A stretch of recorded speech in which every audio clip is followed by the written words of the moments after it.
İlk görüşte Kemal'e ne giymişti? Aa bilir. Nene şərfi var idi belə. 3 dəfə bağlamışdı boynuna. Stolbayla məzəb saldı. Allah'ım olsun. Ben yadımdadır. Gəlmişəm görüşə. Baxıram belə. İlk görüşe. Sən gəlirsən deyir ki, diyamıza falan yerdə. Baxıram bana, bir dənə stolba var, bir dənə stolba var. Sən də ikinin stolba buydu. Bu halin Gözə 45 kilo var.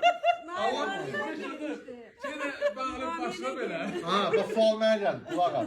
Sen de geldin, sen utanırsın. Ben bilirim onu. Göy sarıqca, ağda şalvar kimi, ağ şalvardı da, şalvar deyil. Sefti.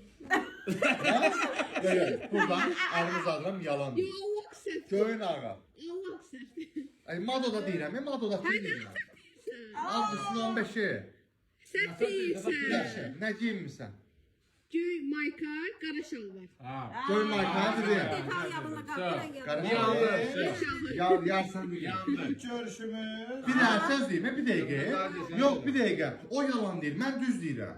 O yalan deyil. Ağ giyinib, göyün ağa giyinib, göyü düz demişəm, göyün ağa giyinib. O yalan deyil. Niyə biz kişilər yalan deyirik? Qaraydı. Ha, o yaxşı, o yalan deyib. Ağ şalvar giyinib, mən yalandadır.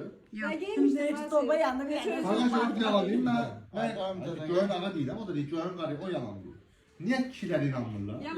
Çünkü o adamı bilir ne giyindi. Mən də deyirəm, o Ben yalan deyil. yadımdadır. Sen de göy sarhoşta giysin. Benim İlk yadımdadır. görüşümüz Gülüşünden gelmişti ne Heydar Parkı'na. Oydu. Eminle geldi. İlk görüş o değildi. Yeri bilirəm. İlk görüş oysa bildi.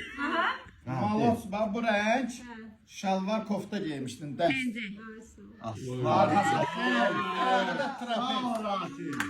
Ben de giymiştim. Geçen mokra. Sen ondan soruşmalısan. Ha, da giymişti. Ben ne Ben ne giymiştim? giymişti aslında? Deyindi. Yadımdadır o da yadımdadır. Bu saçını da gösteririm sana. Senin renkte sarhoşta şalvar giymemişti. Yes. Yes. Ben de bilemem. Üç belki de özü bilmiyorum. Ben bilemem bunu ne giymişti. Ben bilmirəm. Kara parça şalvar. Boz bardolu belə kofta. Üstündən də tünd karişi renkdə koja kurtka. Qarada belə ucu belə pis ayaqqabı. Ya da fevral. Güzel. Aha. Ben yazdım. Ben düz dedim. Xahiş edirəm, yalan dedi.